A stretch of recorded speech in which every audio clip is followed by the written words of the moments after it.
Good day traders, this is CJ Dip, and today we're quickly going to have a look at the US indices.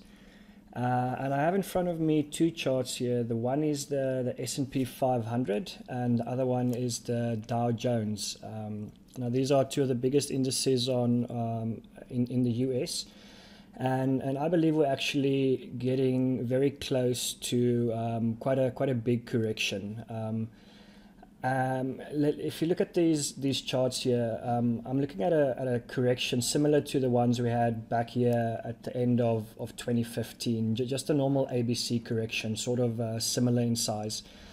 So yeah, this was at the end of about 2015, and now about 2.5 years later, I believe we're setting up for another correction. And what's interesting for me to note here is the fact that the S&P is actually very close to making new all-time highs, and the Dow Jones is actually lagging behind. They normally should track each other quite closely, as you guys can see on the charts. They look pretty similar. But the fact that the Dow Jones is actually struggling to make new highs while the S&P is right there at the all-time highs could be an early indication that there's some weakness in these indices, and then they might be due for a correction.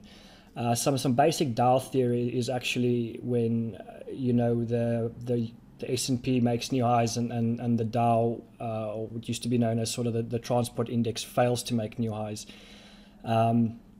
So yeah, this is definitely looking to me like it's getting ready for a correction. So I'm just quickly going to go down to the smaller time frames. The fact that the Dow Jones is actually sort of lagging behind the S&P means I'm actually going to focus on the Dow Jones because I believe it's a little bit weaker. So I'm just quickly going to go down to the daily time frame for you guys and show you guys what I see here. So the ideal scenario for me on these indexes, I would actually ideally like for the S&P to make new all-time highs. I'm a big believer in the market needs to move between liquidity points, and the next liquidity point for the S&P is actually new highs. The last one was down here, and it's still going strong. So I actually expect the market to make new highs. That would be the ideal scenario. Sort of just spike the new highs and reject, and then I'll start looking for shorts. Going to the Dow here, it's actually right here on its liquidity point, and I believe it's not. I don't think it's going to go much further. I'm actually looking for a reaction around about the 26,000 area, which would be. Let me just zoom into. Let me just zoom in here quickly. So yeah, zooming in on the daily, like I said, it's right here at this liquidity point. And if you zoom in a little bit more, the 78% retrace comes in just under the 26,000 level, which is also where we find this last daily bullish block before we had this huge sell-off. That's a bit of an ICT concept. He refers to it as a order block. And I've marked off the area where I'm going to be watching for a reaction to get short. And like I said, hopefully it spikes into this 26,000 area, and hopefully the S&P can maybe spike new highs before we get the correction. And if you can manage to get in at the top and this thing does correct, it'll be quite a big drop, and it'll last probably till the end of the year. So this is also quite a big swing trade. So yeah, currently I'm just monitoring this pair, but just to sort of tell you guys, show you what I'm looking for. Ideally, I'd like to price to get into this level and then have a strong rejection, and then any sort of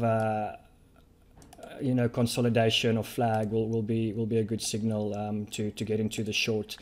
I'll also on the lower time frames be monitoring the Nasdaq, the S&P, and the Dow for further signs of lower time frame divergence. Sort of I want to see maybe one or two of them making new highs while the Dow struggles to make new highs. That can also be a early indication that the market will turn around.